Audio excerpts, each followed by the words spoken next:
உபவாச ஜெபத்தின் இன்னைக்கு 20வது நாள். ஸ்தோத்திரம். இந்த 20ஆம் நாளிலும் ஒவ்வொரு நாளும் ஆண்டவர் நம்மை கிருபையாய் நடத்தி கொண்டு வருகிறார். அல்லேலூயா, ஆமென்.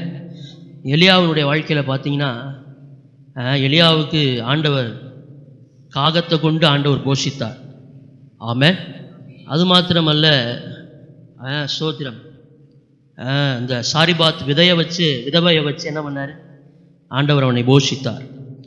ஆனால் எத்தனை நாளைக்கு நம்ம சாரிபாத் உணவையே நம்ம உட்கொண்டுட்டு இருக்கிறது? அல்லேலூயா, ஆமென். ஞாயிற்றுக்கிழமை ஒரு நாள் கிடைக்கிற சாரிபாத் உணவு போதுமா? இல்லை, டெய்லி என்கவுண்டர். ஆமென். பரலோக தூதன் நம்மை நேரடியாய் சந்தித்து நமக்கு ஒவ்வொரு நாளும் நமக்கு கொடுக்குற உணவு தான் அந்த ரேமா வார்த்தை. அல்லேலூயா. அதுக்கப்புறம் எலியாவினுடைய ஓட்டத்தை நீங்கள் கவனித்து பார்த்தீங்கன்னா, அதுக்கப்புறம் அவர் நிற்கவே இல்லை. எலிசாவின் மீது அந்த இரட்டிப்பான சால்வை விழுகிற வரைக்கும் அவருடைய ஓட்டம் அது வித்தியாசப்பட்டது. ஆமென். ஸ்தோத்திரம். ஒவ்வொரு நாளும் நம்ம கர்த்தருடைய வார்த்தையை மையமாய் வைத்து நாம் தியானித்து கொண்டிருக்கிறோம். இன்றைக்கும் ஒரு தலைப்பின் கீழே சுருக்கமாய், பெரிய செய்தி இல்லை, ஒரு சின்ன ஒரு தியானம் நாம் தியானித்து நாம் ஜெபித்து இந்த நாள் நாம் நிறைவு செய்ய போகிறோம். இந்த நாளிலும் ஆண்டவன் இருதயத்தில் வைத்த ஒரு வேத வார்த்தை விதை ஆகிய வசனம்.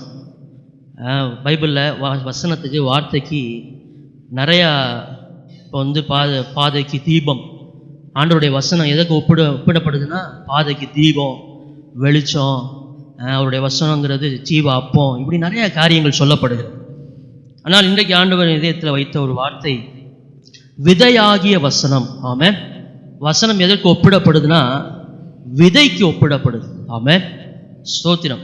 மத்தேயு சுவிசேஷம் 13ஆம் அதிகாரம் 1-23 வசனங்கள். மார்க்கு சுவிசேஷம் 4ஆம் அதிகாரம் 1-20 வசனங்கள். லூக்கா சுவிசேஷம் 8ஆம் அதிகாரம் 4-15 வசனங்கள். இது எல்லாம் பார்த்தீங்கன்னா ஆண்டவர் ஒரு உவமையை நமக்கு கற்றுக் கொடுக்கிறார். அல்லேலூயா, ஸ்தோத்திரம். இந்த வேத பகுதி உங்களுக்கு எல்லாருக்குமே நல்லா தெரியும். மத்தேயு 13ஆம் அதிகாரம் 1-23, மார்க்கு 4ஆம் அதிகாரம் 1-20, லூக்கா 8ஆம் அதிகாரம் 4-15 வசனம். இது எல்லாம் ஒரே உவமையை ஆண்டவர் இங்கே வெளிப்படுத்துகிறார். ஸ்தோத்திரம்.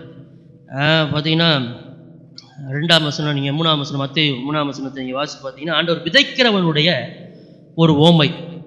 ஏசப்பா நிறைய ஓமைகளை சொல்லியிருக்கிறார். பார்த்தீங்கன்னா இதை குறித்து ஒரு பரிசுத்தவன் இப்படி எழுதுகிறார். என்னன்னா, ஓமைகளின் ராஜா அப்படின்னா இந்த ஓமை தானா, கிங் ஆஃப் பேரபிள்ஸ். ஏசப்பா சொன்ன அத்தனை ஓமைகள்லையும் இந்த ஓமை ரொம்ப விசேஷமான ஓமை. அதுக்காக இதுக்கு பேர் என்ன சொல்றேன்னா, கிங் ஆஃப் பேரபிள்ஸ். ஓமைகளின் ராஜா என்று அழைக்கப்படுவதுதான் இந்த ஒரு ஓமை. ஏன்னா ஆண்டவர் சொல்றாரு, இந்த ஓமை ஒருத்தனுக்கு புரியலன்னா வேற எந்த ஓமையுமே என்ன பண்ணாது, ஒருத்தனுக்கு புரியறதுக்கு வாய்ப்பே இல்லை. மார்க்கு சுவிசேஷத்தில் வாசிச்சு பாருங்களேன். மார்க்கு 4ஆம் அதிகாரம், ஸ்தோத்திரம், மார்க்கு 4ஆம் அதிகாரம் 13ஆம் வசனத்தை வாசிங்க. மார்க்கு 4:13. இந்த ஓமையை நீங்கள் அறியவில்லையா? இந்த ஓமையே உங்களால் அறிய முடியலன்னா மற்ற ஓமைகளை நீங்கள் எப்படி அறிவீங்கன்னு ஆண்டவர் கேட்கிறார். அப்படியானால் இந்த விதைக்கிறவனுடைய ஓமையை ஆண்டவர் மிக தெளிவாக நமக்கு ரொம்ப எளிதாக ஒரு சாதாரண மனுஷனும் புரிந்து கொள்ளக்கூடிய வகையில் ஆண்டவர் கற்றுக் கொடுக்கிறார். மார்க்கு சுவிசேஷத்தில் அதே மார்க் சுவிசேஷத்தில் வாசிக்கிறோம். அவர்கள் கேட்டு அறியத்தக்க திராணிக்கு அவர்களுக்கு என்ன பண்ணாரா, ஆண்டவர் போதித்தார். நீங்கள் 3ஆம் அதிகாரம் நினைக்கிறேன்,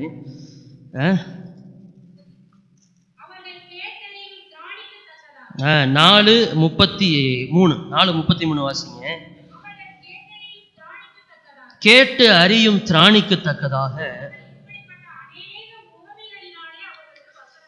ஆண்டவர் இந்த ஜனங்களுக்கு எப்படி பேசினா புரியுமோ அப்படி ஆண்டவர் ரொம்ப எளிமையாக ஊமைகளாய் கர்த்தர் பேசுகிறார். அல்லேலூயா.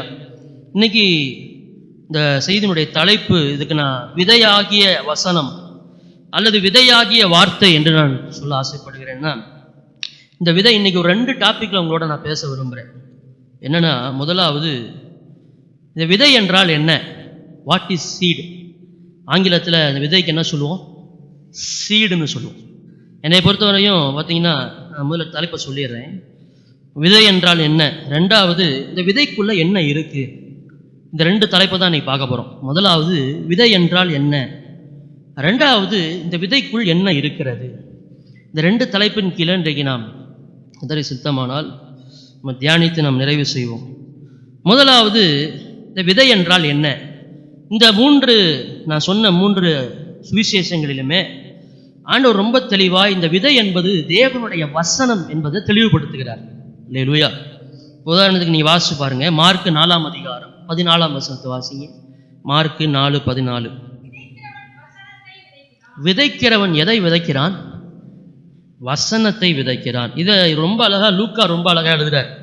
லூக்கா 8:11 வாசிங்க. லூக்கா சுவிசேஷம் 8ஆம் அதிகாரம் 11ஆம் வசனம்.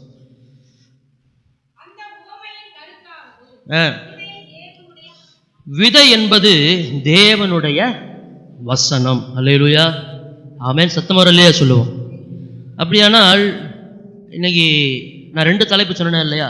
முதல் தலைப்பு என்ன? விதை என்றால் என்ன. விதை என்பது தேவனுடைய வசனம், அல்லது அதுக்கு இன்னொரு பேர் என்ன? வார்த்தை அப்படின்னு சொல்லலாம். வார்த்தைனா உங்களுக்கு யாருன்னு தெரியும். வார்த்தை யாருடைய நாமம்? ஏசப்பாவுடைய நாம். வெளிப்படுத்தின விசேஷம் 19:13 வாசிக்கிறோம், அவருடைய நாமமே வார்த்தை என்பதே. அல்லேலூயா. ஸ்தோத்திரம். அப்படியானால் இந்த விதை நம்முடைய வாழ்க்கையில என்ன கிரியைகளை நடப்பிக்குது? இந்த விதைக்குள்ள என்ன அப்படி பெரிய ரகசியம் இருக்குது? இந்த விதை நம்முடைய வாழ்க்கையில இந்த பைபிள் ஃபுல்லா வசனம் இருக்குன்னு சொல்றதுக்கு பதிலா இந்த பைபிள் ஃபுல்லா விதை இருக்குன்னு நம்ம சொல்லலாம். ஆமென். உங்க வேதத்தை கையில் எடுத்து நீங்க பாருங்க, இது ஃபுல்லா விதைகள். அல்லேலூயா. ஆமென். இது ஃபுல்லாவே என்ன? இது ஒவ்வொன்றும் விதை. இதை எடுத்து நீங்க எந்த இடத்துல விதைக்கிறீங்களோ அது அதற்கான பலனை தரும்.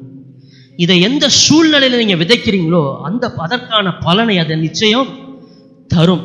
உங்கள் வாழ்க்கையில நீங்க என்ன மோசமான நிலைமையில இருந்தாலும், ஏன்னா ஈசாக்கு பஞ்ச காலத்துல என்ன பண்ணானா, உங்களுக்கு பஞ்சம் இருக்காங்கிறது பிரச்சனை இல்லை, நீங்க விதைக்கணும். அல்லேலூயா. ஆமென். ஈசாக்கு சோர்ந்து போய் பஞ்சம், அதனால நான் சோர்ந்து போய் உட்காரல, அவன் விதைத்தான். ஆமென். இந்த விதையை ஆண்டவர் நம்ம கையில விதையை கொடுத்துட்டாரு. விதைக்க வேண்டியதுதான் நம்முடைய வேலை. ஆமென். நம்முடைய இருதயமாகிய நல்ல நிலத்துல நாம் விதைக்கிறவர்களாய் காணப்பட வேண்டும். இந்த விதை என்பது எப்படி நீங்க இயேசுவுக்கு நம்ம ஒப்பிடுறோம் அப்படின்னா, இந்த விதைக்கு இன்னொரு பேர் இருக்கு. என்ன அப்படின்னா வித்து. என்னது? ஸ்தோத்திரம். என்னோட சேர்ந்து சொல்லுங்க, வித்து. இதுக்கு கேஜேவி ஆங்கில பைபிள்ல எப்படி எழுதப்பட்டிருக்குன்னா சீடு என்று எழுதப்பட்டிருக்கு. ஆதியாகமத்தின் புஸ்தகம் 3ஆம் அதிகாரம் 15ஆம் வசனத்தை வாசிச்சு பாருங்க. ஆதியாகமத்தின் புஸ்தகம். உனக்கும் ஸ்திரீக்கும் உன் வித்துக்கும் அவள் வித்துக்கும் நான் என்ன உண்டாக்குவேன்?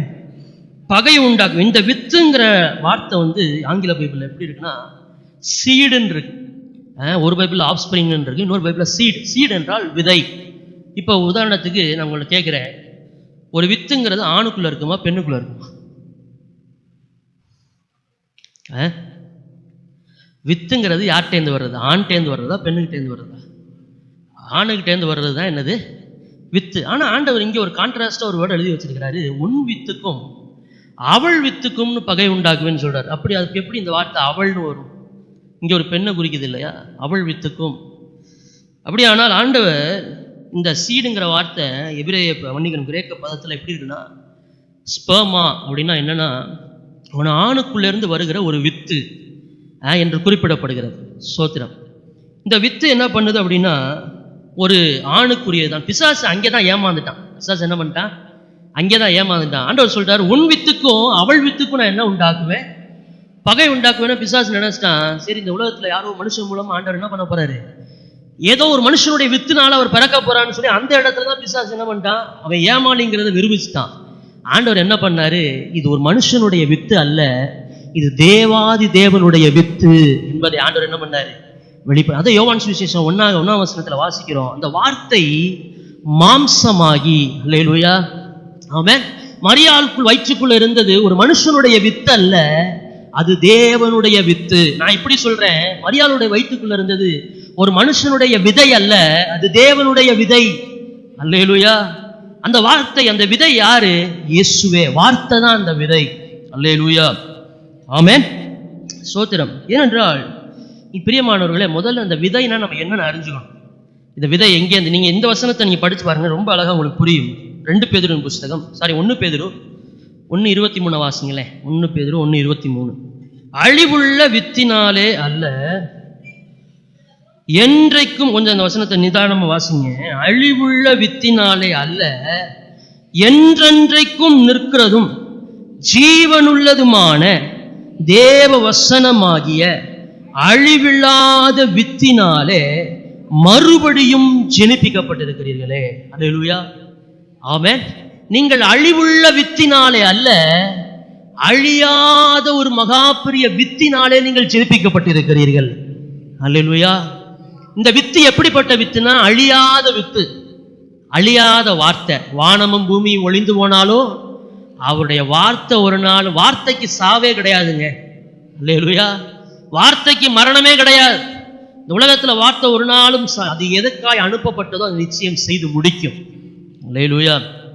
அப்படியானால் முதல்ல நம்ம இதில் தெளிவுபடுத்த விரும்புகிறேன். இந்த வித்து, இந்த விதை என்றால் என்ன? இது ஒரு அழியா, இந்த வசனத்தை மறுபடியும் எல்லாரும் சேர்ந்து படித்தா நல்லா இருக்கும்னு நினைக்கிறேன். அழிவுள்ள வித்தினாலே அல்ல, என்றென்றைக்கும் நிற்கிறதும் ஜீவனுள்ளதுமான தேவ வசனமாகிய அழிவில்லாத, அந்த அழிவில்லாத வித்து எது? ரொம்ப அழகா எழுதியிருக்காரு. தேவ வசனம் தான் அந்த அழிவில்லாத வித்து.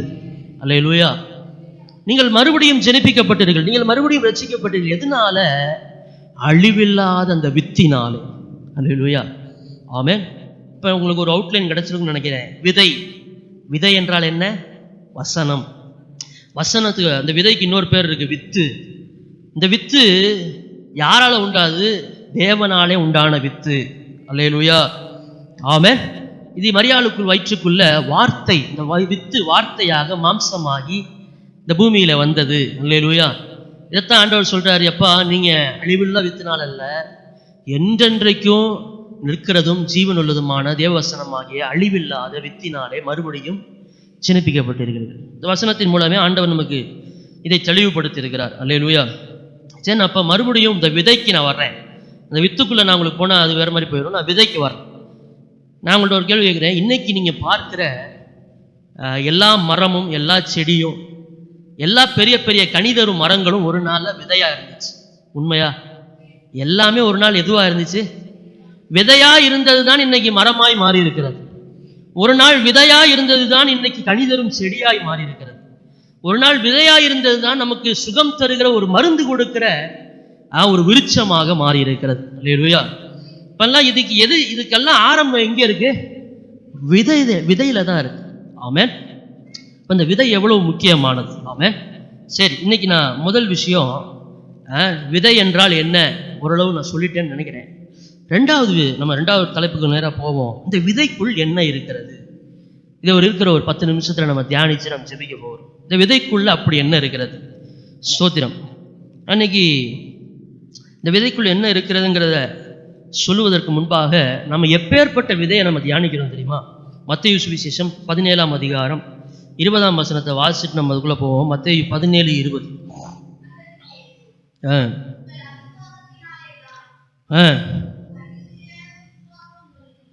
கடுகு விதை அளவு விசுவாசம் உங்களுக்குள் இருந்தால்,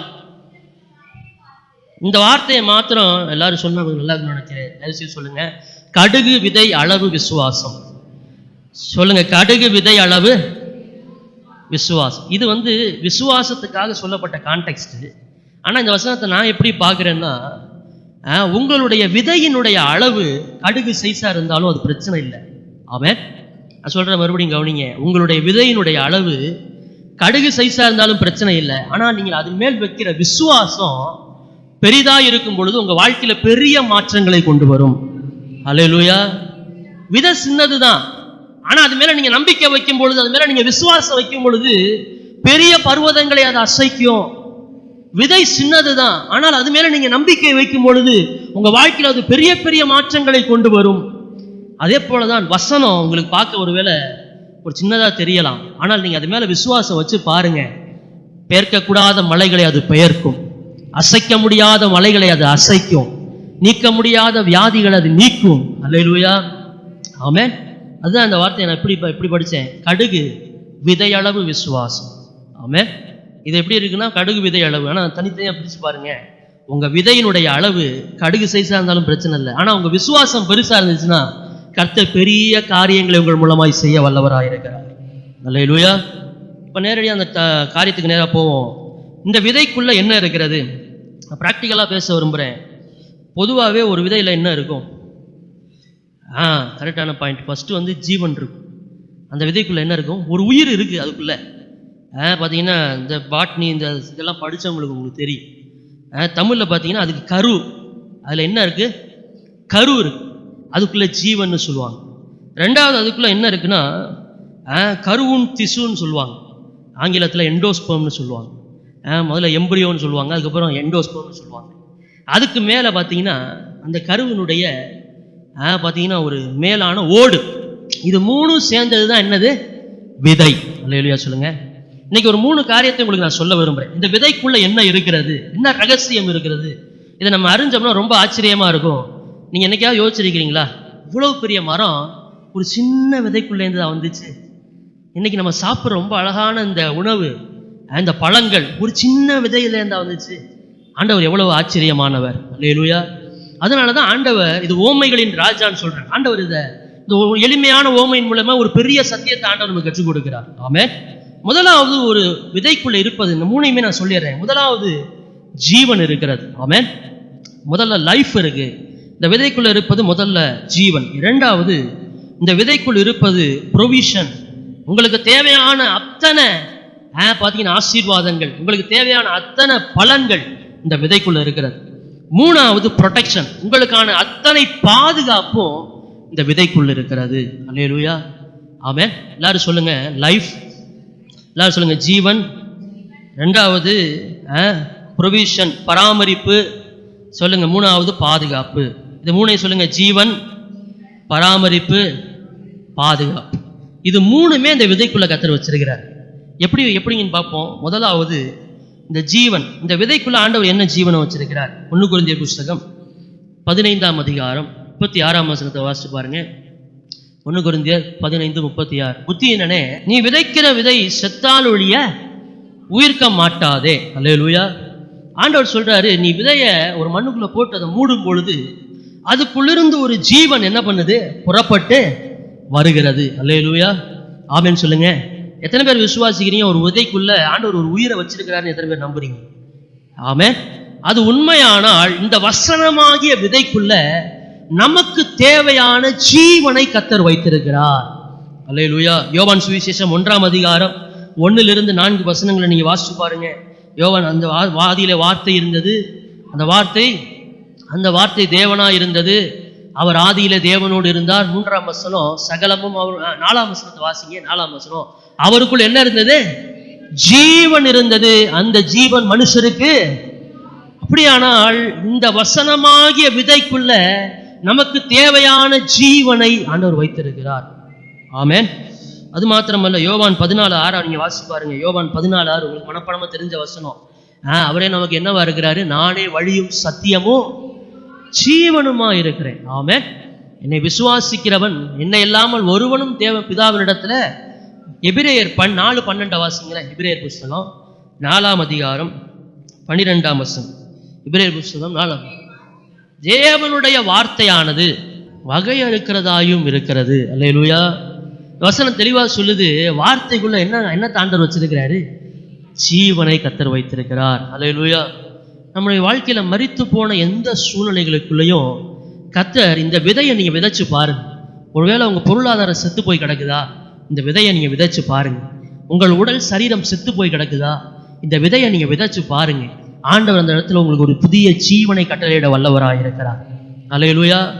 ஆமென். எந்த இடத்துல உங்களுக்கு ஜீவன் தேவைப்படுது, நம்முடைய வாழ்க்கையில எந்த சூழ்நிலையில் நமக்கு ஜீவன் தேவைப்படுகிறது, அந்த இடத்துல நீங்க இந்த வசனமாகிய விதையை நீங்கள் விதைக்கும் பொழுது ஆண்டவர் உங்களுக்கு பரிபூரண ஜீவனை தர வல்லவராக இருக்கிறார். ஆண்டவர் சொன்ன வார்த்தை, லாசருவே வெளியே வான்னு ஒரு வார்த்தை தான் சொன்னார். பார்த்தீங்கன்னா நம்ம போக முடியாத இடத்துக்குள்ள அவருடைய வார்த்தை கடந்து சென்று அவனை ஜீவனோட மறுபடியும் வெளியே கொண்டு வந்தது. ஆமென் சொல்லுங்க. நம்முடைய வாழ்க்கையில எந்த மரித்து போன சூழ்நிலையா இருந்தால் இந்த விதையாகிய வசனத்தை விதைக்க விதைக்க விதைக்க விதைக்க அதற்குள்ள ஆண்டவர் ஒரு புதிய ஜீவனை தர வல்லவராக இருக்கிறார். ஆமென். ஏன் நம்ம விதைக்கணும்னா, வந்து நம்முடைய படைப்பே எப்படி தெரியுமா? நீங்க விதைத்தீங்கன்னா அறுப்பீங்க. அந்த ஆண்டவர் எப்படி படைச்சிருக்கிறாரு? நீங்க என்ன விதைக்கிறீங்களோ அதைத்தான் நீங்க என்ன பண்ணுவீங்க? மனுஷன் எதை விதைக்கிறானோ, எபேசியர் 6:7 வாசிக்கிறோம் பார்த்தீங்களா? நீங்க விதைச்சீங்கன்னா அறுப்பீங்க. அல்லேலூயா. அதனாலதான் அந்த வசனத்தை பார்த்தீங்கன்னா 6:7 வாசி பாருங்க. அடிமையானவனாலும் சுயாதீனமானாலும் அவனவன் செய்கிற நன்மையின்படியே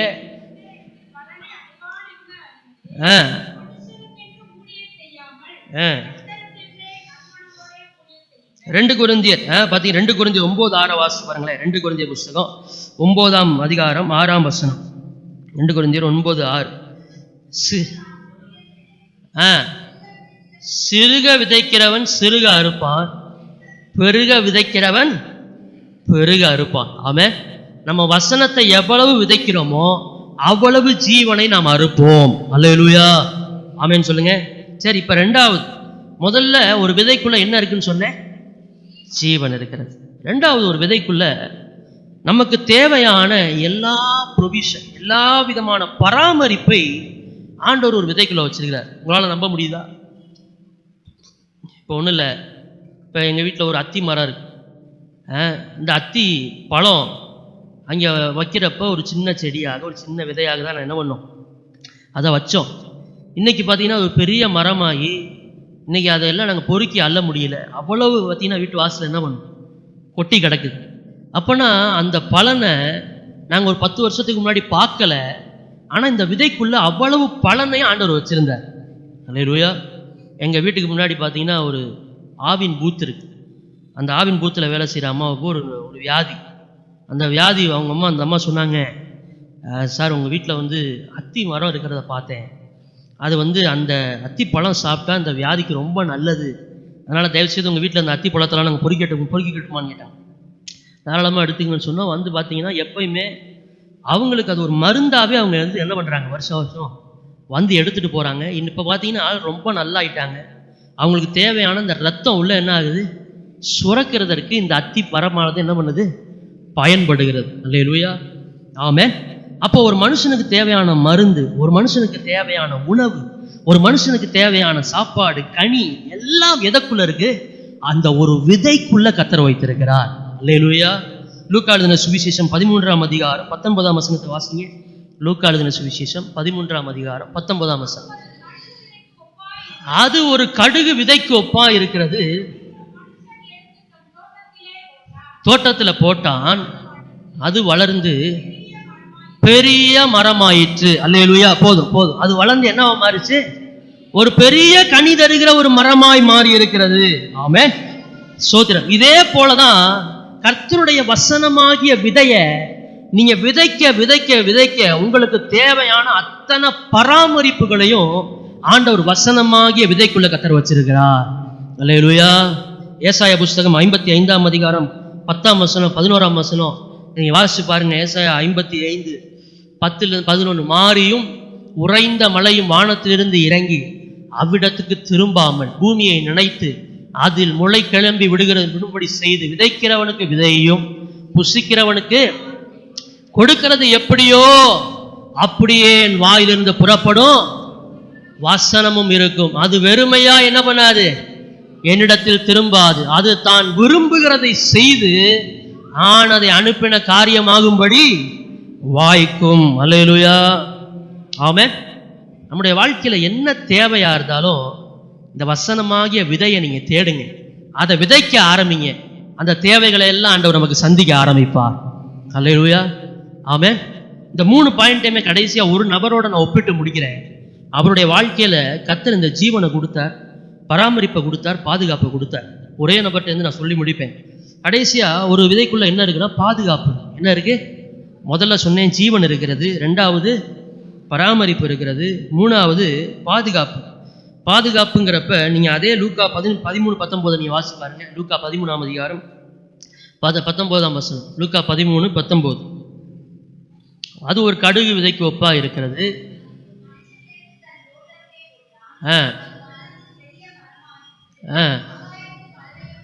அந்த கடைசி வார்த்தை எல்லாரும் படிங்க. ஆகாயத்து பறவைகள் வந்து அதன் கிளைகளில் அடைந்தது. அல்லேலூயா. ஆமென். அந்த அந்த அந்த விதை ஒரு நாள் நினைச்சிருக்குமா நம்ம நிறைய பறவைகளுக்கு ஒரு அடைக்கலமா மாறுவோம்னு நினைச்சிருக்குமா? அந்த விதை ஒரு நாள் நினைச்சிருக்காது. அது வந்து தான் சின்னதுன்னு நினைச்சிருந்தா அது அவ்வளவு பறவைகளுக்கு அடைக்கலம் கொடுத்துருக்காது. ஆமென். நீங்க ஒரு நாள் உங்களை சிறியவர்கள்னு நினைக்காதீங்க. உங்களுக்குள்ள இருக்கிற விதை பெரியது. உங்கள் மூலமாய் அநேகரை பாதுகாக்க என் தேவனாலே முடியும். உங்கள் மூலமாய் அநேகரை போஷிக்க என் தேவனாலே முடியும். ஏன்னா உங்களுக்குள் விதைக்கப்பட்டிருக்கிற விதை சாதாரண விதை அல்ல, அது தேவனுடைய வித்து. ஆமென்.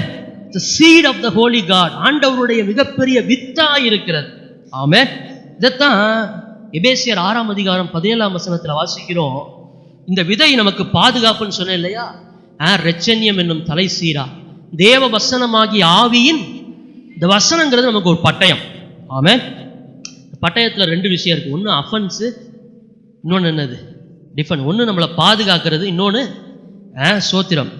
ஆமா, ஒன்று எதிரிய காக்கும் பட்டயம், இன்னொன்று தாக்கும் பட்டயம். ஒன்று காக்கிறதுக்கு, இன்னொன்று தாக்குறது. இது ரெண்டுக்குமே வசனம் பயன்படுகிறது. அல்லேலூயா. ஆமென். அதுதான் பாதுகாப்பு. எல்லாரும் சொல்லுங்க, பாதுகாப்பு. பிசாசுலேருந்து நம்மளை பாதுகாப்பு, அந்த பாதுகாக்கிறதுக்கு இந்த வசனம் பயன்படுது. வசனமாகிய ஆவியின் பட்டயத்தை கர்த்தர் நம்ம கையில கொடுத்திருக்கிறார். அல்லேலூயா. அதே போல எதிரிகளிலிருந்து நம்ம தப்பும்படிக்கு இந்த பட்டயம் நமக்கு பயன்படுகிறது. ஆமென். சோத்திரம். பிரியமானவர்களே, இன்னைக்கு பார்த்தீங்கன்னா விதை என்றால் என்ன? உங்களுக்கு நான் ஒரு அவுட்லைன் சொன்னேன். விதை என்பது யாரு? இயேசுவே விதை. வார்த்தை தான் விதை. அந்த வித்து நமக்குள்ள என்னவா வாசம் பண்ணுது? அழிவில்லாத வித்தாய் வாசம் பண்ணுது. 2வது, இந்த விதைக்குள்ள என்ன விஷயம் இருக்கு? 3 விஷயங்களை கர்த்தர் வச்சிருக்கிறார். 1 ஜீவன், 2வது பராமரிப்பு, 3வது பாதுகாப்பு. நமக்கு என்னெல்லாம் பராமரிப்பு, எந்தெந்த விஷயத்துலலாம் ஒரு பாதுகாப்பு தேவைப்படுதோ, எந்தெந்த விஷயத்துலாம் ஒரு ஜீவன் தேவைப்படுதோ, எந்தெந்த விஷயத்துலலாம் ஒரு பார்த்தீங்கன்னா பராமரிப்பு தேவைப்படுதோ, அத்தனையும் எதுல இருக்கு? இந்த வசனமாகிய விதைக்குள்ள கர்த்தர் வச்சிருக்கிறார். அதனாலதான் ஆரம்பத்திலே சொன்னேன், பைபிள்ல இருக்கிறது ஒவ்வொரு வசனமும் ஒவ்வொரு விதை.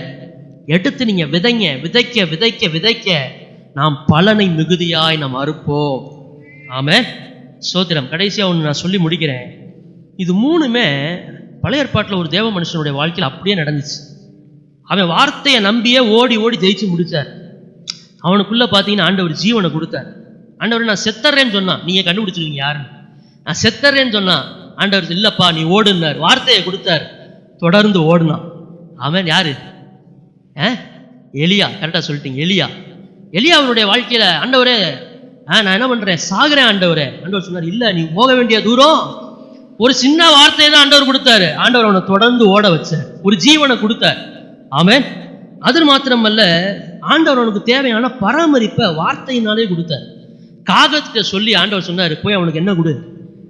அந்த இடம் நீங்க வாசிச்சு பார்த்தீங்கன்னா 1 ராஜாக்கள் 17:5-8 வசனங்களை வார்த்தையினே வரும். கர்த்தருடைய வார்த்தை அவனுக்கு உண்டாகி, கர்த்தருடைய வார்த்தை அவனுக்கு உண்டாகி, சாரிபாத்து விதைவை அவளுக்கு அப்பம் கொடுத்ததும் அவருடைய வார்த்தையினாலதான். அல்லேலூயா. சொல்லுங்க, பராமரிப்பு. எலியாவினுடைய வாழ்க்கையில ஒரு பராமரிப்பு இந்த வார்த்தையே கொடுத்துச்சு. இன்னொன்று, எலியாவினுடைய வாழ்க்கையில ஒரு மிகப்பெரிய பாதுகாப்பு இந்த வார்த்தை தான் கொடுத்துச்சு. எந்த இடத்துல? பாகால் தீர்க்கதரிசிகளோட எதிர்த்து நிக்கிறப்ப ஆண்டவரே இவைகளை எல்லாம் உம்முடைய வார்த்தையின்படியே நான் செய்கிறேன் சொன்னாரா? 1 ராஜாக்கள் புஸ்தகம் 18:36-37. இதை மாத்திர வாசிங்க, நம்ம ஜெபம் பண்ணி முடிக்க போறோம். 1 ராஜாக்கள் புஸ்தகம் 18ஆம் அதிகாரம் 36ஆம் வசனம் 37.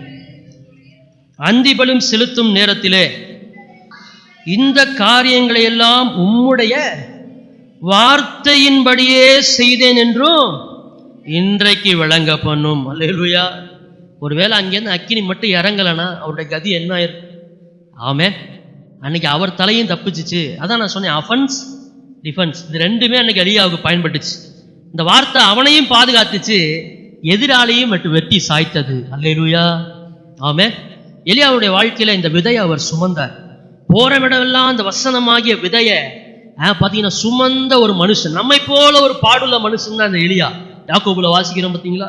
யாக்கோபு 5ஆம் அதிகாரம் 17ஆம் வசனத்துல வாசிக்கிறோம். அவன் நம்மை போல பாடுள்ள மனிதன் தான். ஆனாலும் இந்த வார்த்தையினாலே பலப்பட்டு ஓடி ஜெயிச்சவன் தான் இந்த எலியா. ஆமென் சொல்லுங்க. ஏன்னா அவனுக்குள்ள இருந்த அந்த விதையாகிய வசனம் அவனை பாதுகாத்தது, அவனுக்குள்ள ஜீவனை கொடுத்தது, அவனுக்குள்ள ஒரு பெரிய பராமரிப்பை கொடுத்தது. அல்லேலூயா.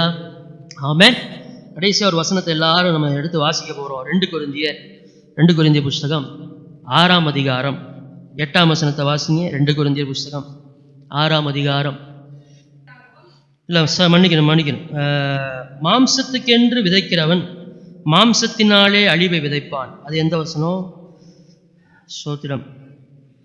ஆவிக்கென்று விதைக்கிறவன் ஆவியினாலே நித்திய ஜீவனை அறுப்பான். 1 கொரிந்தியரா 2 கொரிந்தியரா மாற்றி எடுத்துட்டு. ஸ்தோத்திரம்.